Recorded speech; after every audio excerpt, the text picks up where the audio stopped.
Sonic the Hedgehog is the latest video game adaptation that stars Ben Schwartz of Parks and Rec fame as the Blue Blur himself.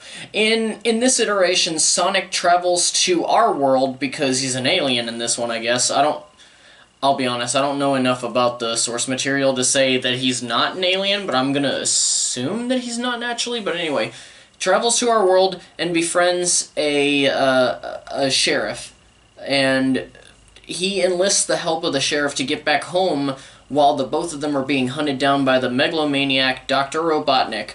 I haven't looked forward to this film much, if I'm being honest. I played some Sonic games growing up, but more the modern 3D games like Sonic 06 or Sonic Heroes, aside from the 2D side-scrollers that made him famous in the first place. But aside from that, I wouldn't say that I'm a Sonic fan. I've enjoyed my time with the franchise, but rarely found anything that really pulled me in, though the Shadow the Hedgehog video game came really close. Honestly, I'd like to play it again someday just to see how I feel about it, but if I remember correctly, that game, I had way too many issues with the narrative, or at least the branching narratives overall, but again, I'd have to go back and see. But I'm just going to go ahead and get this out of the way. We all know the original design for Sonic was Nightmare Fuel.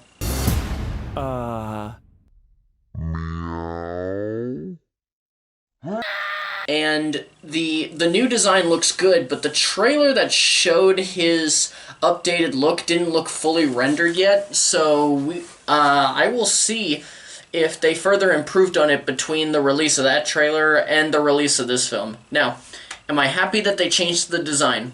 Yes and no. Yes, because the original was terrible, and no, because, simply put, and this is my opinion, but I also do kind of believe it as an objective fact, to an extent, but again, it's really just my opinion. Fans should not dictate what movie studios do. It has led to some really bad decisions in recent years. I'm looking at you, Star Wars. And, I don't know, we should not be given that kind of power. Or at least, what is it? We're not the experts at making movies. They are. Or at least, even if they're not really experts, they have more experience making movies compared to the vast majority of us who were bitching about the design in the first place. But anyway, I've got to go ahead and get over to the theater, so before I head out, I'm going to throw out my normal disclaimer for those of the uninitiated, so that when I get back in my video, we can actually just go straight into the actual review, and you'll better understand the format that I'm using. So, the way that I convey my thoughts is I do a pro and con list. It helps me to best catalog the good and the bad in a film, in my opinion, and while I try to keep the sections separate, if I can make a pro and a con work off of each other, or if they're intrinsically tied together, then I will almost always take advantage of it if I'm thinking about it at the time. Anyway, there's your disclaimer, and I'll see you guys in a few hours after I see Sonic the Hedgehog. I'm Sonic, a little blue ball of super energy in an extremely handsome package. And in order to save my planet, I had to come to yours. Where am I? What year is it? Is The Rock president? Is that all you got? No, but thank you for asking. Here comes the boom. How are you not dead? I have no idea.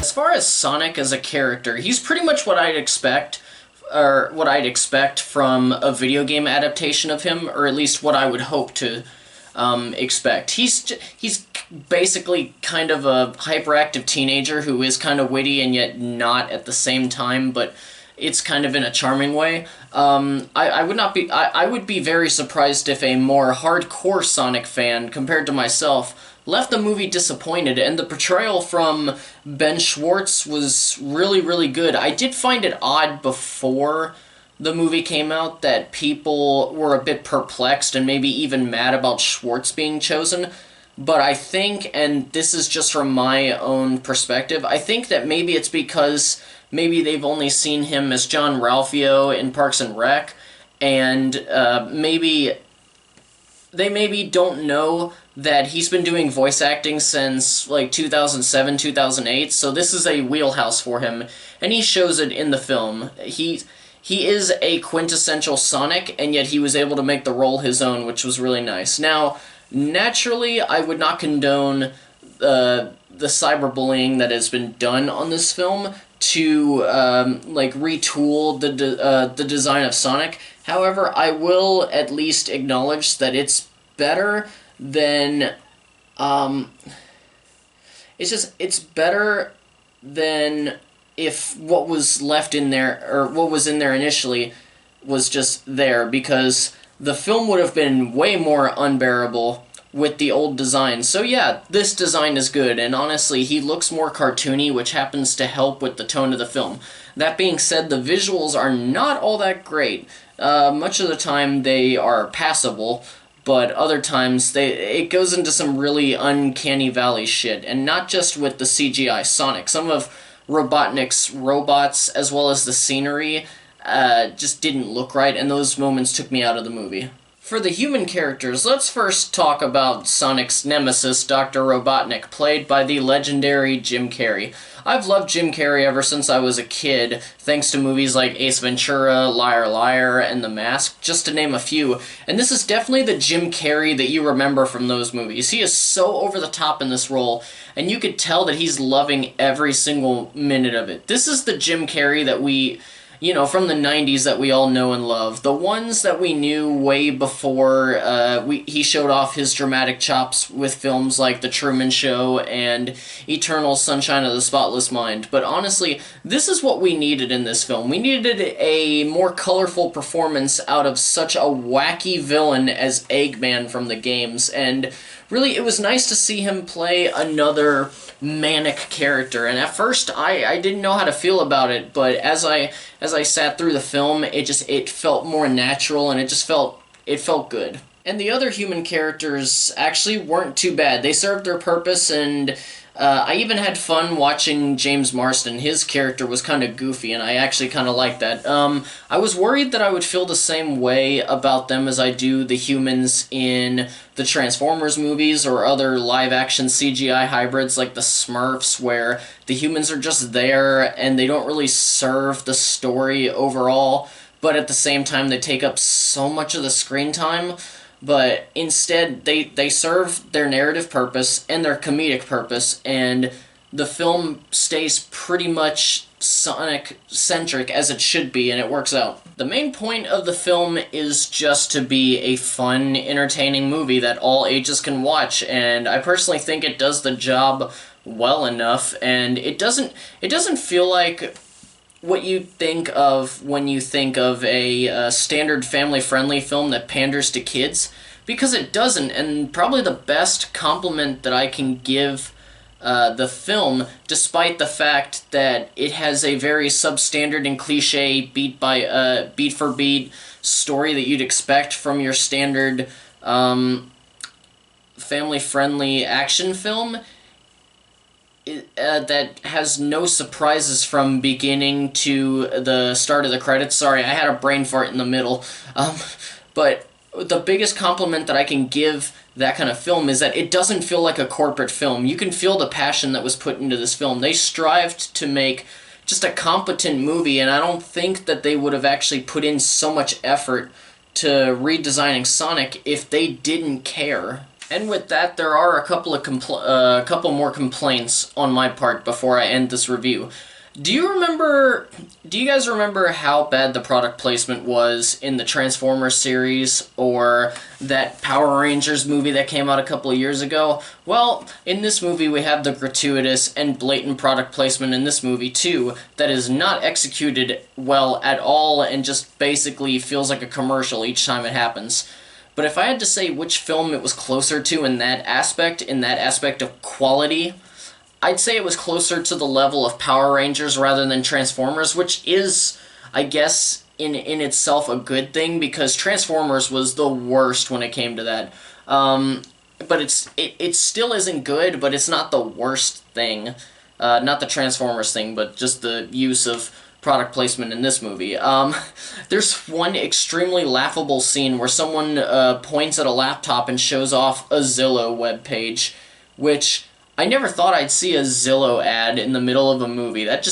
I never expected that to happen. It's just, Zillow never seemed like one of those ones that would just show up in a product placement moment. And I just thought, oh, okay.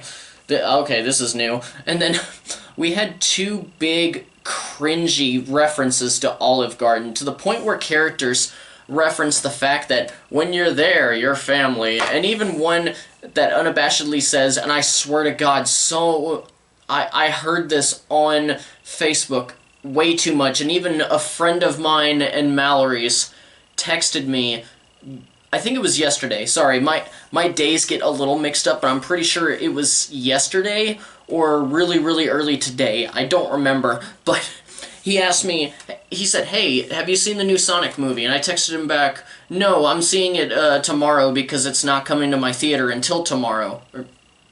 Oh yeah, I did, god damn it. This is how my brain works, just on a regular basis. I don't remember things, then I work it out, and then all of a sudden, I'm just like, wait, do I remember it, or am I just going through the motions to basically... Okay, I'm rambling. Anyway, so I just told him, no, I haven't seen it yet. And he says, well, just remember to enjoy the never-ending pasta bowl. And why that's important is because there's a military guy in this movie who, long after they reference Olive Garden the first time, he just randomly says, have you tried their never-ending pasta bowl? It never ends.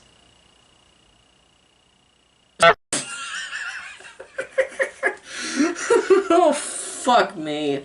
There are also entire plot threads that are used to build tension for the narrative and for our characters that are completely forgotten about, or at least ignored. The biggest one was when James Marsden's character is being considered a domestic terrorist. I don't think it's focused on, but maybe for 5 minutes, and that feels just generous. But after that, we see him in a couple of public places, just walking around, not even disguising himself, and he is noticed by many people. But no one recognizes him. He's just able to walk freely, and this man's face was all over the news. And the only person even searching for him is Robotnik, the man who is given permission by the government to do whatever the hell he wants, which leads to so much destruction, so many cars destroyed, which I assume were filled with many innocent lives, and just destroying highways and shit, and just, I don't know, and it's just thrown out the window at such a random point. They don't even address it after a while. Actually, no, they don't address it after, like, barely 5 minutes. But even with all of my complaining, Sonic the Hedgehog, the film, did its job. It's a competent film that I will be surprised if it doesn't make its money back, and doesn't please the majority of audiences, especially if the brand of Sonic is still as strong as it was back in the day. I mean, it's not as strong as it used to be, but I still think that it could be strong. I don't know personally because I'm not part of that niche fandom. Yeah, I guess you would call it a niche because it's kind of like smaller. I guess it falls more under Nintendo technically rather than Sega. But anyway, I'm rambling once again. But I'm sure that they're already planning a sequel because I think we all knew before going into the film that they were, and seeing the film, I think you'll see it more clearly that they are. But anyway, go watch it. You'll have fun. Anyway, thank you guys so much for watching my video. I hope you enjoyed it. Please don't forget to hit that like button and hit that subscribe button if you haven't already. And as always, farewell until the next video, all of you casual moviegoers and movie fans alike, and keep on being awesome.